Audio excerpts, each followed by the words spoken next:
আসসালামু আলাইকুম বন্ধুরা, আমি জেসমিন রাজশাহী থেকে সবাইকে জানাই আন্তরিক স্বাগতম। আজকে আমি আপনাদের সাথে শেয়ার করতে যাচ্ছি দারুণ মজার এবং খুব সহজ একটি নাস্তার রেসিপি। চলুন তাহলে দেখে নেওয়া যাক কিভাবে বানালাম। প্রথমে আমি 3 পিস পাউরুটি নিয়েছি।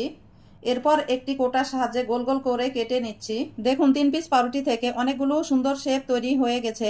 এবার শেপগুলো বেলুনের সাহায্যে হালকা করে বেলে একটু পাতলা করে নিলাম। এখন তৈরি করব মজার পুর। এর জন্য এখানে আমি 2টি আলু গ্রেট করে নিয়েছি। আলুর মধ্যে স্বাদমতো লবণ, 1 চামচ চিনি ফ্লেক্স, সামান্য গোলমরিচের গুঁড়া, একটু চাট মশলা, একটি কাঁচামরিচ কুচি আর সামান্য পেঁয়াজ কুচি দিয়ে সবকিছু খুব ভালোভাবে মিশিয়ে নিচ্ছি। এই যে দেখুন, খুব মজার স্বাদের পুর তৈরি হয়ে গেল। এখন কেটে রাখা পাউরুটির শেপগুলোর ওপর অল্প অল্প করে পুর দিয়ে দিলাম। তারপর চামচের সাহায্যে পুরটা চারিদিকে মেলে দিয়ে তার উপরে আরেকটা শেপ বসিয়ে দিলাম। এবার হাত দিয়ে চারিপাশ ভালোভাবে চেপে চেপে আটকিয়ে দিলাম, যেন ভাজার সময় মুখ খুলে না যায়। এবার গরম তেলের মধ্যে একে একে সবগুলো ছেড়ে দিচ্ছি।